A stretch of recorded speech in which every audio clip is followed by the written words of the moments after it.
Well, there have been dramatic clashes between police and protesters on the streets of Indonesia's capital as thousands of students expressed anger over increased allowances for members of parliament. So why has the government's plan drawn so much outrage in Jakarta?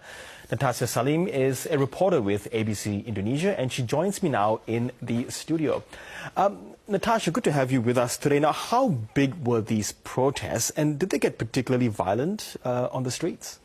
It's actually quite significant because according to the legal aid organization in the country, the police arrested at least 300 protesters. Dozens of them were students under the age of 17 years old.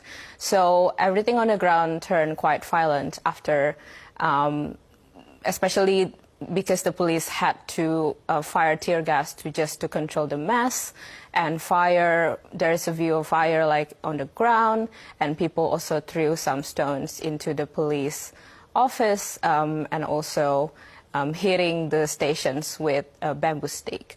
So yeah, there was also disruptions with the public transport, so people couldn't really get home after work at that night. So the situation was a bit hectic down there. Yes, and all this was directed, at these privileges and more allowances being given to members of parliament in Indonesia. So what is it about these extra allowances and pay packets that have, sparked so much anger and outrage among the protesters you were just talking about? Yeah, that is so true. So the anger and frustration within these people and protesters had actually happened a while ago. And it actually happened first on social media. But then people started taking it to the streets, especially after hearing media reports about the allowances for these MPs in Indonesia.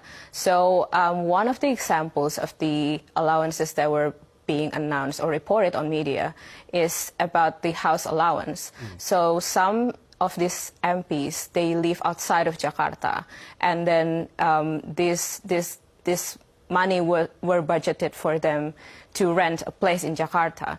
But the amount of the money is around 50 million rupiah, or like around 5,000 Australian dollars, which is actually 20 times higher than the amount of the minimum wage in most provinces in Indonesia. And that's why people are so angry, because they see it as, unfair, and then especially among the young people, because they're finding it hard to find jobs and everything else. Yeah, so these protesters have had their say through the protests they had. What have the politicians had to say in response? Yeah, so one comment was from the Deputy Speaker of the House of Representatives, and he said that he would take all the critics to consideration, but people see this as just a formal statement, because which the government tends to do when a protest happens. So yeah, they're probably not quite happy about that reaction from the government. Yes. And Natasha, I find it quite interesting, finally, that these protesters were using a particular flag from a Japanese manga series, One Piece. What's that meant to symbolize there? They see it as a symbol of resistance, because in the series itself, there are actually a couple of incidents where the main characters were faced with authority figures, and they would have to fight for what they wanted to reach their goal. So people in Indonesia, at least people participating in this trend, see the parallels between this series with what's happening in Indonesia.